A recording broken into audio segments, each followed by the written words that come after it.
Welcome to the big day here at the Amelia.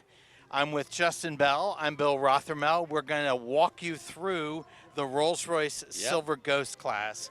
And as a Brit, this is perhaps appropriate, but I think a lot of people don't realize these cars were also made stateside. Rolls Royce had a factory in Springfield, Massachusetts, and Silver Ghosts were built here as well as in the UK. It does make me think, Bill, that it's like reflecting back on a once great empire.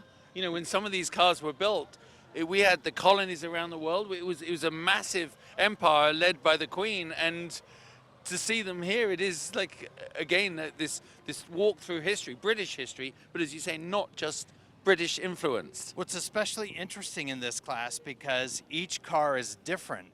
Rolls-Royce never built the same car twice because each car came as a chassis only. So you got the running gear, the chassis, the motor, the cowl, and the steering wheel essentially, and it was then sent to a coach builder of choice to be bodied for that individual owner. Rolls-Royce never built a body until after World War II. Now there's technicalities to that, but for the most part, they never built a body.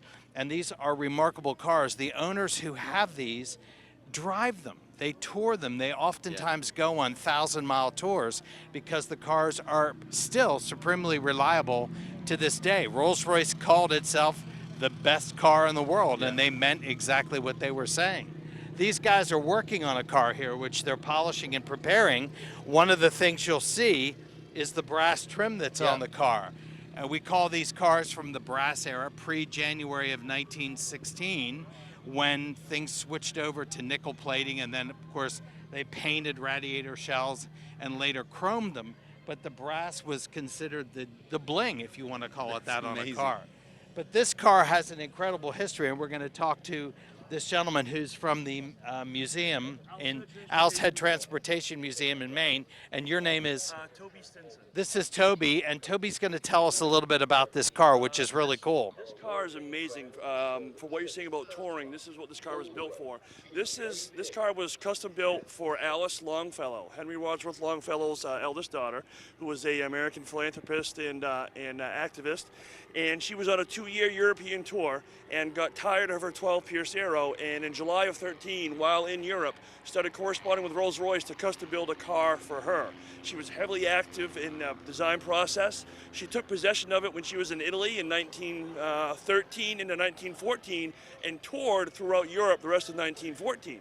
But as you were mentioning, the Queen's Empire, this is when Europe is about to explode into a powder keg. And as they were starting their tour through Austria, Switzerland, and Germany in June and July of 1914, it's like rereading the Guns of August. Her niece was part of her touring group, wrote letters home to her father. They entered Paris on the 3rd of August 1914 as the city was in panic and mobilization for the war. Martial law was declared. Every vehicle in Paris was sequestered for the army effort. This car was hidden in a hotel. They didn't know if they could get in or get out of Paris. They left Paris via the Champs-Élysées, drove out of town. When they finally were able to get to Le Havre, they flew a British flag on the front and a French flag on the back on the road to Le Havre as the soldiers were marching off to the frontiers.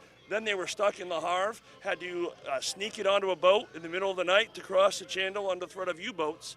And then the car went back to Rolls-Royce, and Alice was picky, and she had a lot of things she wanted to do retrofitted. The body went back to Barker. Rolls-Royce redid the chassis and then shipped it back to the U.S. And she loved this car to the day she passed away. In the early 1930s, it became the favorite car of a gentleman named Alan Bemis, who was an MIT professor and a weather physicist. He used to go up and down Mount Washington with this car to do his experiments. Fantastic hill climbers and tours, as you mentioned. Survived the hurricane of 38, was under 8 to 10 feet of water, and then Alan spent the rest of his life restoring the vehicle. And then when he, before he passed away, he summered in Maine. He left the vehicle to the Owl's Head Transportation Museum. We lovingly care for it.